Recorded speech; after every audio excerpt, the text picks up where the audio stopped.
قال الله تعالى في القرآن المجيد: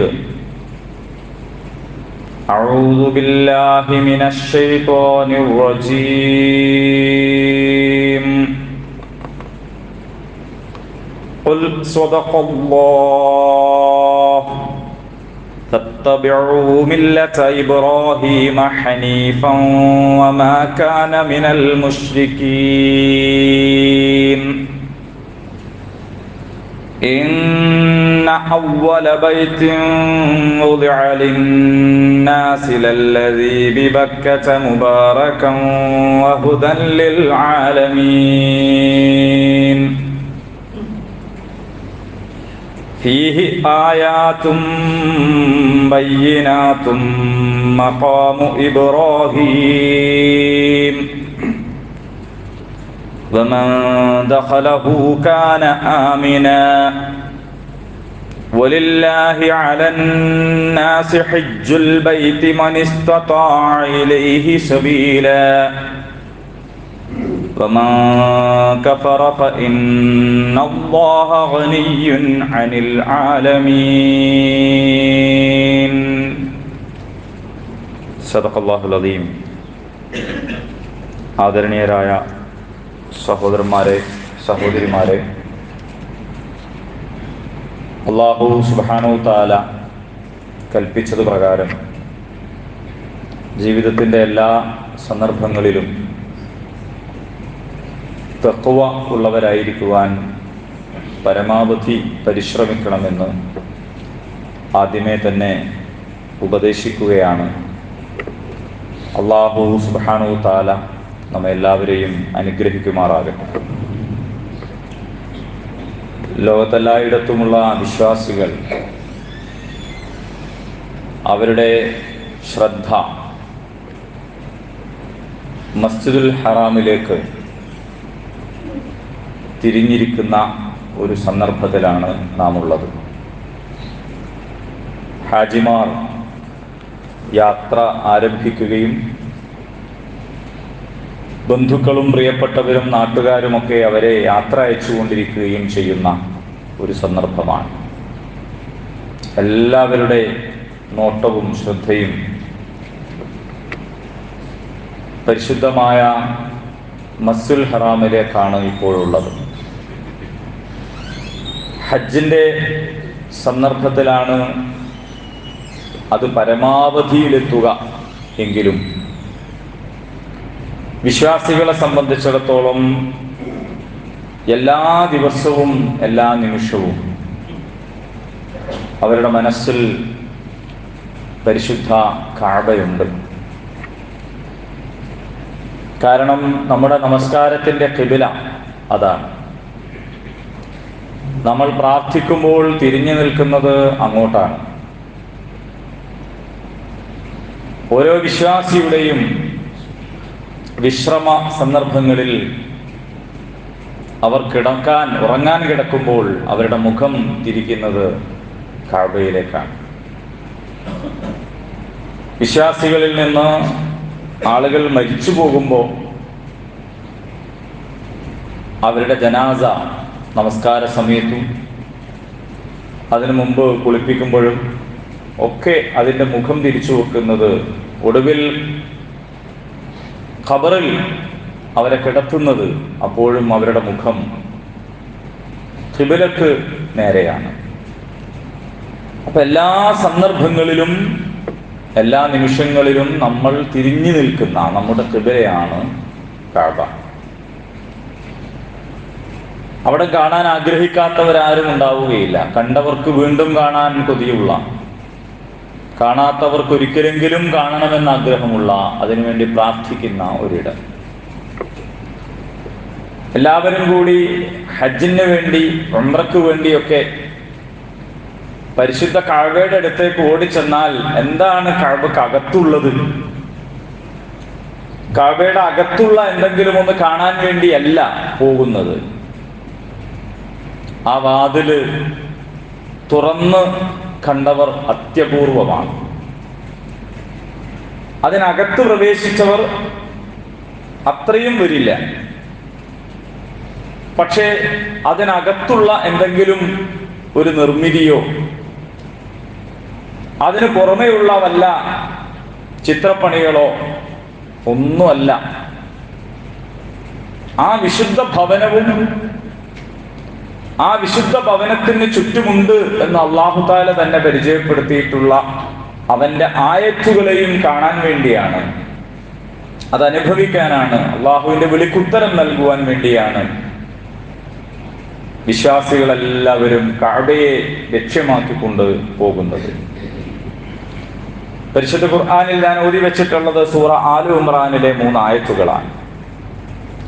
ഖുൽ, നബിയെ പറയുക, സ്വദഖല്ലാഹ്, അല്ലാഹു സത്യം പറഞ്ഞു. ഫത്തബിഉ മില്ലത ഇബ്രാഹീമ ഹനീഫ, നിങ്ങൾ ഹനീഫായിട്ടുള്ള ഇബ്രാഹീമിന്റെ മാർഗം പിന്തുടരുക. വമാ കാന മിനൽ മുശ്രിക്കീൻ, അദ്ദേഹം മുശ്രിക്കുകളിൽ പെട്ടവനായിരുന്നില്ല. ഹനീഫായ ഇബ്രാഹിം, ഇത് ഖുർആൻ പലവരും ആവർത്തിച്ച് പറഞ്ഞ കാര്യമാണ്. നമ്മളും ഈ വാക്ക് തന്നെയാണ് നിസ്കാരത്തിന്റെ പ്രാരംഭ പ്രാർത്ഥനയിൽ വജ്ഹത്തുൽ നമ്മൾ ഓതുന്നത്. അപ്പോൾ നമ്മളത് പറയാറുണ്ട്, ഹനീഫൻ മുസ്ലിമൻ, ഞാൻ ഹനീഫാണ്, ഞാൻ മുസ്ലിമാണ് എന്നൊക്കെ പറയാറുണ്ട്. അഥവാ ബാത്തിലായ എല്ലാ ദീനുകളിൽ നിന്നും, നിഷ്ഫലമായി പോകുന്ന എല്ലാ ജീവിത ദർശനങ്ങളിൽ നിന്നും ഹക്കായിട്ടുള്ള ദീനിലേക്ക് ചാഞ്ഞവൻ എന്നാണ്. അൽ മാഇൽ മിൻ അദിയാനിൽ ബാത്തിൽ ഇലാ ദീനിൽ ഹഖ്.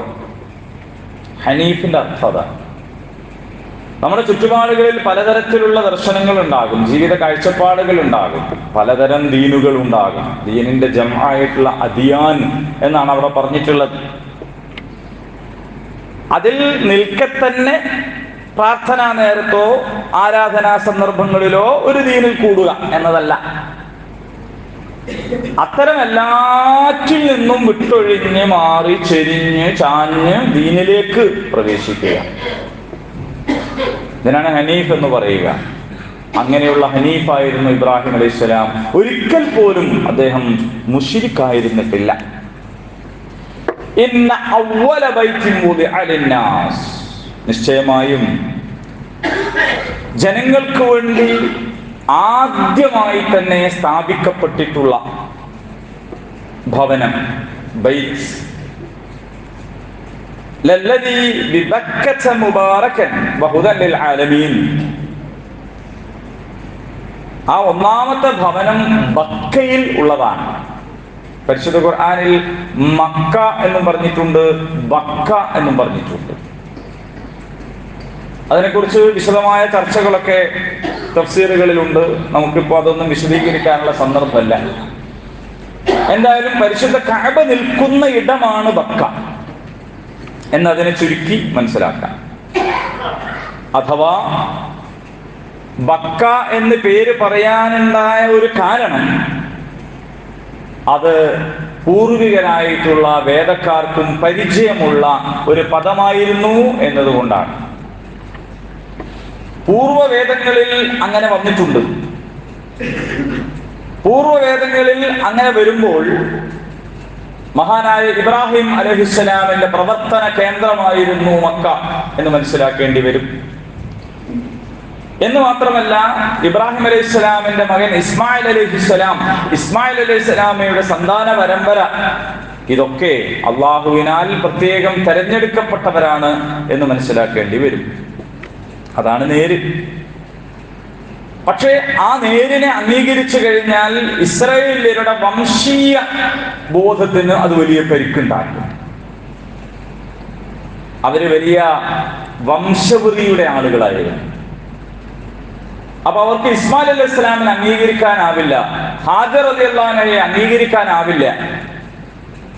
അതുകൊണ്ട് ഈ ബക്ക എന്നതിനെ അവർ ചെറുതായി ഒന്ന് മാറ്റം വരുത്തി ബക്ക എന്നാക്കി,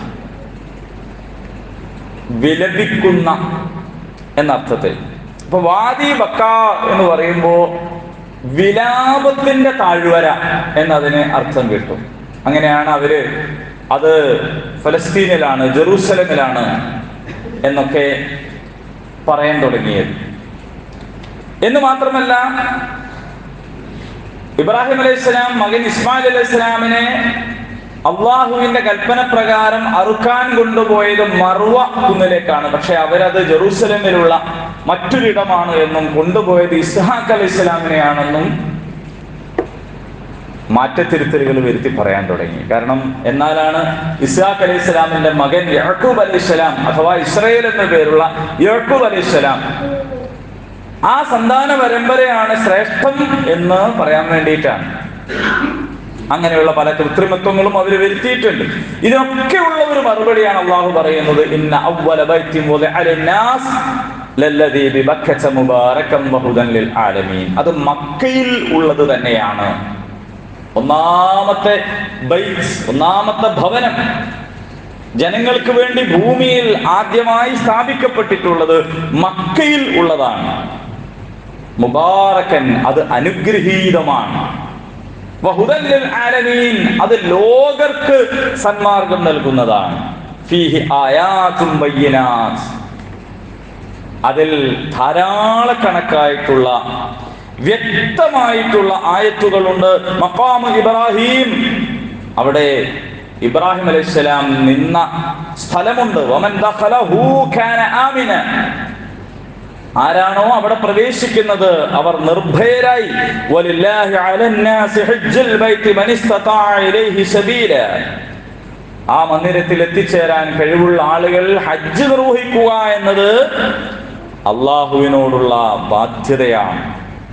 വമൻ കഫറ, അങ്ങനെ പോകാൻ ഉള്ള കഴിവുണ്ടായിട്ടും ആരെങ്കിലും പോകാതിരുന്നാൽ, അതിനെക്കുറിച്ച് പറയുന്നത് വമൻ കഫറ, ആരെങ്കിലും നിഷേധിച്ചാൽ, ഫഇന്നല്ലാഹ ഗനിയ്യുൻ അനിൽ ആലമീൻ, നിശ്ചയമായും അല്ലാഹു സുബ്ഹാനഹു വതആല ലോകത്തുള്ള ഒന്നിനെയും ആശ്രയിക്കാത്തവനാകും. നിങ്ങൾ പോയിട്ട് വേണ്ട അള്ളാഹിന്റെ ഇസ്സത്ത് നിലനിർത്താൻ എന്നർത്ഥത്തില്.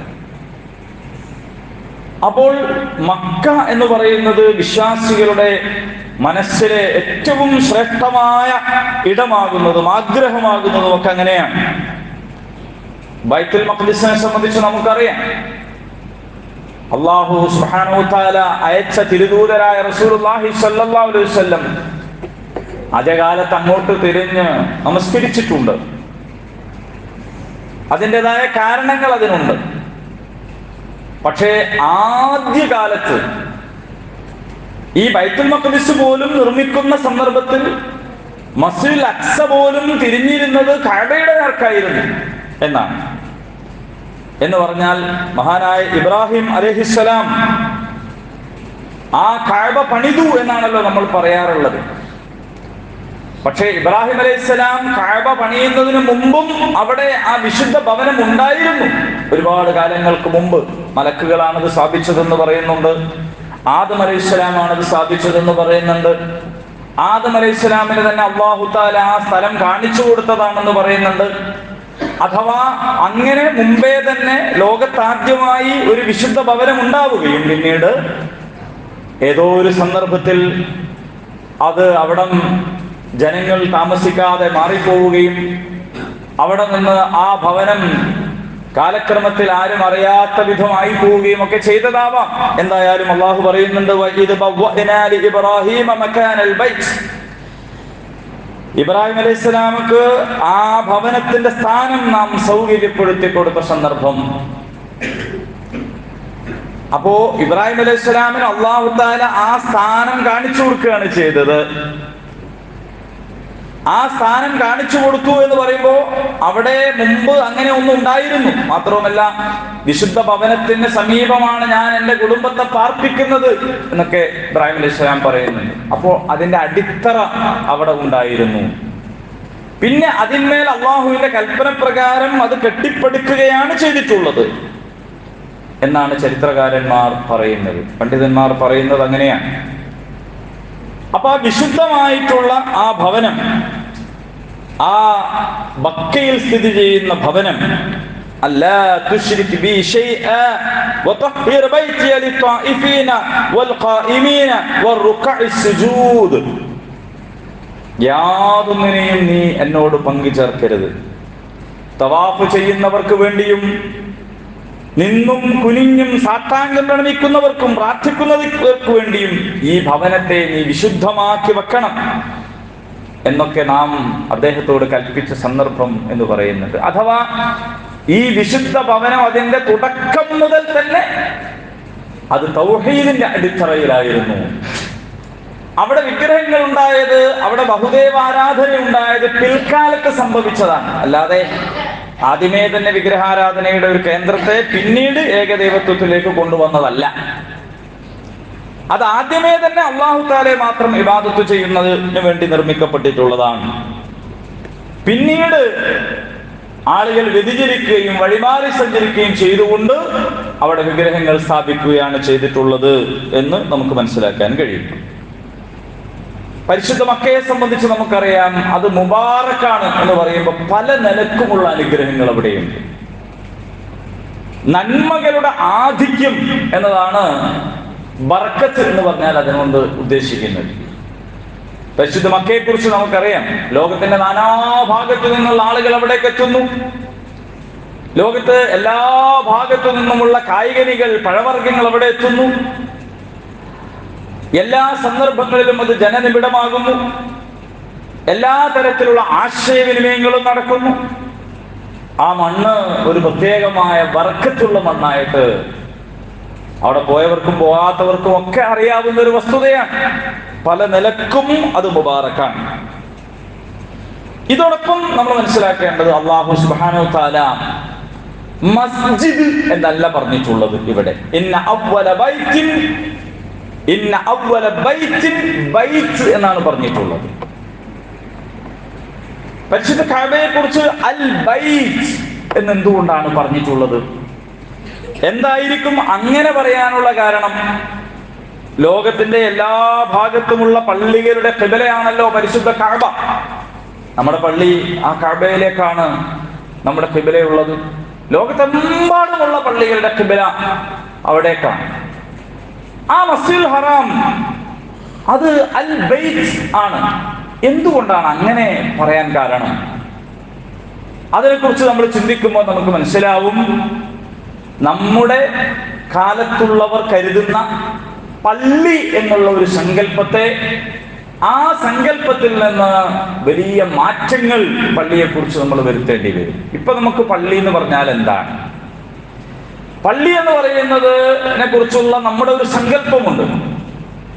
അത് 5 നേരത്തെ നമസ്കാരത്തിനായി തുറക്കുകയും അത് കഴിഞ്ഞാൽ അടച്ചുപൂട്ടുകയും ചെയ്യുന്ന ഒരു കെട്ടിടം എന്നുള്ളതാണ്.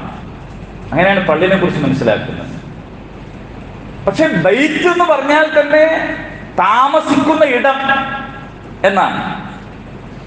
അതിനെക്കുറിച്ച് പരിശുദ്ധ ഖുർആനിൽ മറ്റൊരിടത്ത് അല്ലാഹു പറയുന്നുണ്ടല്ലോ, സൂറത്തുൽ ബഖറയിൽ, ഖുർആന്റെ തുടക്കത്തിൽ തന്നെ, വഇദ് ജഅൽനൽ ബൈത മസാബതൻ ലിന്നാസി വഅംന. ആ ഭവനത്തെ എന്ന് പറഞ്ഞാൽ കഅബയെ, മസാബതൻ ലിന്നാസി വഅംന, ജനങ്ങൾ സമ്മേളിക്കുന്ന ഒരു സ്ഥലവും ഒരു സുരക്ഷിത കേന്ദ്രവുമാക്കിയിരിക്കുന്നു എന്നാണ്. അപ്പൊ അഭയകേന്ദ്രമാണ് അൽ ബൈത്ത്. മസ്ജിദുൽ ഹറമിനെ കുറിച്ച് നമുക്കറിയാം, അവിടെ ശത്രുക്കളെ പോലും കണ്ടാൽ ഒന്നും ചെയ്യാൻ പാടില്ല. അവിടെ ആര് പ്രവേശിച്ചാലും അവർ നിർഭയരാണ്. ജനങ്ങൾ എപ്പോഴും ആശ്രയിക്കുന്ന, അവർക്ക് അഭയമാകുന്ന, അവർക്ക് ഓടിക്കൂടാൻ പറ്റുന്ന, അവർക്ക് ആശ്വാസം ലഭിക്കുന്ന ഇടം എന്നുള്ളതാണ്. മസാബതൻ ലിന്നാസ് വഅംന, നിർഭയത്വമാണത്. അങ്ങനെ ഉള്ള ഒരു കേന്ദ്രമാണ് അൽ ബൈത്ത്. ആ കേന്ദ്രമാണ് പരിശുദ്ധ മസ്ജിദുൽ ഹറാം. അങ്ങനെയുള്ള ഒരു കേന്ദ്രം നിർമ്മിക്കാനാണ് ഇബ്രാഹിം അലൈഹിസ്സലാം മക്ക വരെ വന്നത്. അല്ലാഹു തആല കൽപ്പിച്ചത്, ഇറാഖിൽ നിന്ന് ഇബ്രാഹിം അലൈഹിസ്സലാം ജീവിത പങ്കാളിയെയും പുത്രനെയും കൊണ്ട് എത്ര ഇടങ്ങളിലൂടെ സഞ്ചരിച്ചാണ് മക്കയിലെത്തിയത്. അതിനിടയിൽ അവരെ പാർപ്പിക്കാനുള്ള ഒരിടം വേറെ എവിടെയൊക്കെ കിട്ടുമായിരുന്നു. പക്ഷേ എങ്ങനെ മക്കയിലെത്തിയെന്ന് ചോദിച്ചാൽ അല്ലാഹു സുബ്ഹാനഹു വ തആല കൽപ്പിച്ചതാണ് അവിടേക്ക് ചെല്ലണമെന്ന്. അവിടെ സംസമുള്ളത് അറിയുന്ന അത് പടച്ച നാഥനാണ്. അത് ഭൂമിയുടെ ജനവാസമുള്ള മൊത്തം ഭൂമിയിലെ പ്രദേശങ്ങളുടെയും കേന്ദ്രബിന്ദുവാണെന്ന് അറിയുകയും അത് പടക്കുകയും ചെയ്ത റബ്ബാണ്. അങ്ങനെ നിർഭയത്വത്തിന്റെ ഒരു കേന്ദ്രം അവിടെ സ്ഥാപിച്ചു, നിലനിർത്തി. നിങ്ങൾ നോക്കൂ, റസൂലുള്ളാഹി സ്വല്ലല്ലാഹു അലൈഹി വസല്ലം മക്കയിൽ നിന്ന് മദീനയിലേക്ക് ഹിജറ പോയപ്പോൾ ആദ്യം എത്തിയത് മദീനയുടെ കവാടം എന്നറിയപ്പെടുന്ന ഖുബായിലാണ്. ആദ്യം തന്നെ നബി സല്ലല്ലാഹു അലൈഹി വസല്ലം ചെയ്തത് അവിടെ വീടുണ്ടാക്കലല്ല, മസ്ജിദ് ഖുബ സ്ഥാപിക്കുക എന്നതാണ്. അവിടെ നിന്ന് മദീനയിലെത്തിയപ്പോൾ നബി സല്ലല്ലാഹു അലൈഹി വസല്ലം ആദ്യം ചെയ്തത് എന്താണ്? മസ്ജിദ് നബവി ഉണ്ടാക്കലാണ്. എന്ന് പറഞ്ഞാൽ അള്ളാഹുവിന്റെ ദീനെ നമ്മളെ പഠിപ്പിക്കുന്നത്, അള്ളാഹുവിന്റെ ഭവനങ്ങൾ എന്ന് പറയുന്നത് ജനങ്ങളുടെ അഭയകേന്ദ്രമാവുക, അവർക്ക് എന്തും വന്ന് പറയാൻ കഴിയുന്ന, ഓടി വരാൻ കഴിയുന്ന, ആശ്രയമാകാൻ കഴിയുന്ന കേന്ദ്രമാവുക എന്നതാണ്. നമ്മൾ മോശമായ അർത്ഥത്തിലാണ് നാട്ടിൽ പറയാറുള്ളത്, പള്ളിയിൽ പോയി പറഞ്ഞാൽ മതി. കിട്ടൂല എന്ന് ഉറപ്പുള്ള ഒരു കാര്യത്തിനാണ് അങ്ങനെ പറയാറുള്ളത്. ആ പള്ളിയിൽ പോയി പറഞ്ഞാൽ മതി എന്ന് പറയും. അത് പക്ഷേ വളരെ പോസിറ്റീവായിട്ട് പറയാൻ കഴിയും പരിശുദ്ധ ഇസ്ലാമിൽ. നിങ്ങളുടെ ആവശ്യങ്ങൾ എന്തുമാകട്ടെ, നിങ്ങളുടെ പ്രശ്നങ്ങൾ എന്തുമാകട്ടെ, അത് പോയി പറയാനുള്ള ഒരു ഇടമായിട്ട് പള്ളികൾ മാറുക എന്നതാണ്. അപ്പൊ മസാബത്തൽ ലിന്നാസി വ അംന, അഭയസ്ഥാനവും നിർഭയ കേന്ദ്രവുമായിട്ടുള്ള ആ മസ്ജിദുൽ ഹറാമിലേക്ക് ഖിബലയായി തിരിച്ചു നിർത്തപ്പെട്ട എല്ലാ പള്ളികളുടെയും സ്വഭാവം അതായിരിക്കണം. ആർക്കും വരാൻ എപ്പോഴും വാതിലുകൾ തുറന്നു വെക്കുന്ന, അഭയകേന്ദ്രമായി മാറാൻ കഴിയുന്ന, നിർദ്ദേശങ്ങളും ഉപദേശങ്ങളും വളരെ കൃത്യമായ രീതിയിൽ ലഭിക്കുന്ന ഇടമായി മാറണം. പള്ളിയിൽ വരുന്ന വിശ്വാസികളും ബസ് സ്റ്റാൻഡിൽ മരുന്ന് കച്ചവടക്കാരന്റെ ചുറ്റും തടിച്ചുകൂടി ആളുകളെ പോലെ ആയാൽ പറ്റുകയില്ല. ബസ് സ്റ്റാൻഡിൽ മരുന്ന് വിൽക്കാൻ വരുന്ന ആൾ ആദ്യം 2 മാജിക് ഒക്കെ കാണിക്കും. അപ്പൊ എല്ലാവരും ഓടിക്കൂടും, അടുത്തിങ്ങനെ നിൽക്കും. എന്തിനാണ് ഈ മാജിക് കാണിക്കുന്നത്? അയാളുടെ കയ്യിൽ എന്തോ ഒരു ഉൽപ്പന്നം അടുത്ത് വിൽക്കാൻ വേണ്ടിയിട്ടാണ്. അങ്ങനെ 100, 200, 300 ആളുകളൊക്കെ ഇങ്ങനെ ഒരുമിച്ച് കൂടി ഇങ്ങനെ നിൽക്കും, എന്തോ ഒരു സംഭവം പോലെ. അങ്ങനെ ഇയാളുടെ ഉൽപ്പന്നങ്ങളെ കുറിച്ച് പരിചയപ്പെടുത്തി അത് വിൽപ്പന നടത്താൻ തുടങ്ങും. കുറെ ആളുകൾ വാങ്ങും, കുറെ ആൾ വാങ്ങൂല, പിരിഞ്ഞു പോകും. ആരായിരുന്നു നിന്റെ അടുത്തുണ്ടായിരുന്നത്? നമുക്ക് അറിഞ്ഞൂടാ. നിന്റെ വലതുഭാഗത്താരാണ്, ഇടതുഭാഗത്താരാണ്, ആരാണ് വാങ്ങിയത്, ആരാണ് വാങ്ങാത്തത്, വാങ്ങാത്തവൻ കാശില്ലാത്തതുകൊണ്ടാണോ? ഒന്നും നമുക്കറിയില്ല, അറിയേണ്ട ആവശ്യമില്ല. കാരണം നമ്മൾ അങ്ങനെ ഓടിക്കൂടി പിരിഞ്ഞു പോയതാണ്. അള്ളാഹുവിന്റെ വിശുദ്ധ ഭവനത്തിലേക്ക് 5 നേരവും വരുന്നവർ അങ്ങനെ ഓടിക്കൂടി പിരിഞ്ഞു പോകേണ്ടവരല്ല. സ്ഥിരമായിട്ട് 1ാമത്തെ സഫില് 2ാമത്തെ സഫില് കാണുന്ന ആളെ കാണുന്നില്ലല്ലോ, അവിടെ എവിടെ പോയി? റസൂലുള്ളാഹി സ്വല്ലല്ലാഹു അലൈഹി വസല്ലമയുടെ കാലത്ത് അങ്ങനെയാണ്. റസൂൽ ചോദിക്കും, എവിടെ അയാൾ? കാണുന്നില്ലല്ലോ. പോയി നോക്കും. അപ്പൊ പരസ്പരം കണ്ടാൽ അറിയുന്ന, പരസ്പര ബന്ധമുള്ള ഒരു രീതിയാണ് ഉണ്ടാവേണ്ടത്. 5 നേരവും പള്ളിയിൽ അവർ പരസ്പരം കണ്ടുമുട്ടും. നിങ്ങൾ ആലോചിച്ച് നോക്കൂ, നമുക്ക് പള്ളിയിൽ കിട്ടുന്നതിനേക്കാൾ ഏകാഗ്രത കിട്ടും വീട്ടിൽ റൂമിൽ വാതിലടച്ചിട്ട് ഒറ്റക്ക് നിസ്കരിച്ചാൽ. അതൊന്നും ആലോചിക്കണ്ട, ആരെയും കാണണ്ട, ഒന്നും വേണ്ട, നമ്മളെ സൗകര്യം പോലെ. പക്ഷെ അതല്ലല്ലോ നമ്മളോട് കൽപ്പിച്ചത്. നമ്മൾ പള്ളിയിൽ വരണം. ഒറ്റക്കുള്ളതിനേക്കാൾ കുറച്ച് ഏകാഗ്രത കുറഞ്ഞാലും ശരി. ഇമാം ഓതുമ്പോ അങ്ങനെ മിണ്ടാതെ ഇങ്ങനെ നിന്നാൽ ചിലപ്പോൾ നമ്മളെ ചിന്ത വേറെ ഏതോ വഴിക്കൊക്കെ പോകും. എന്നാലും നിങ്ങൾ ഒന്നിച്ചു നിൽക്കണം, സഫായിരിക്കണം. നിങ്ങളുടെ സഫ് അടുത്ത് നിൽക്കണം. ഒരാൾ വീണ് പോകാൻ പറ്റൂല. 2 ഭാഗത്തൊന്നും അടുത്ത് നിന്നിട്ട് തോളോട് തോൾ ചേർന്ന് നിന്നുകൊണ്ട് ആരും വീഴാതെ പരസ്പരം അഭയമാകുന്ന സംരക്ഷണം നൽകുന്ന രീതിയിൽ ഇങ്ങനെ മസാബത്തൽ ലിന്നാസി വ അംന, അഭയ കേന്ദ്രവും നിർഭയ കേന്ദ്രവുമായിട്ട് നമ്മുടെ പള്ളികൾ മാറണം. അത് പരിശുദ്ധ ഹജ്ജിന്റെ സന്ദർഭത്തിൽ പരിശുദ്ധ കഅബയെ അനുസ്മരിക്കുമ്പോൾ നമ്മൾ അതിൽ നിന്ന് സ്വീകരിക്കേണ്ടുന്ന മഹത്തായ പാഠമാണ്. ജനങ്ങൾക്ക് വേണ്ടി എന്നിവിടെ പറഞ്ഞിട്ടുണ്ട്. എന്തുകൊണ്ടാണ് അങ്ങനെ പറഞ്ഞത്? വിശ്വാസികൾക്ക് വേണ്ടി എന്നല്ല, ലോകത്തുള്ള എല്ലാ ജനങ്ങളും അള്ളാഹുവിൽ വിശ്വസിക്കുന്ന ഒരവസ്ഥ ഉണ്ടാകണം. അതിനുവേണ്ടിയാണ് നമ്മൾ പ്രാർത്ഥിക്കേണ്ടത്, അതിനുവേണ്ടിയാണ് നമ്മൾ പണിയെടുക്കേണ്ടത്. എന്ന് പറഞ്ഞാൽ നമ്മളായി, നമ്മുടെ സമുദായമായി, നമ്മുടെ വംശമായി എന്ന് കരുതാൻ പാടില്ല. എല്ലാ മനുഷ്യരും അള്ളാഹുവിനെ സുജൂദ് ചെയ്യുന്ന, റുക്കൂ ചെയ്യുന്ന, അവനെ വിശ്വസിക്കുന്ന, അവനെ വിളിച്ചു പ്രാർത്ഥിക്കുന്ന ഒരു ദിവസത്തിന് വേണ്ടിയാണ്, ആ ഒരു അവസ്ഥ ഉണ്ടാകുന്നതിന് വേണ്ടിയാണ് നമ്മൾ പ്രാർത്ഥിക്കുകയും പ്രവർത്തിക്കുകയും ചെയ്യേണ്ടത്. അല്ലാഹു സുബ്ഹാനഹു വ തആല നമ്മെ അനുഗ്രഹിക്കുമാറാകട്ടെ.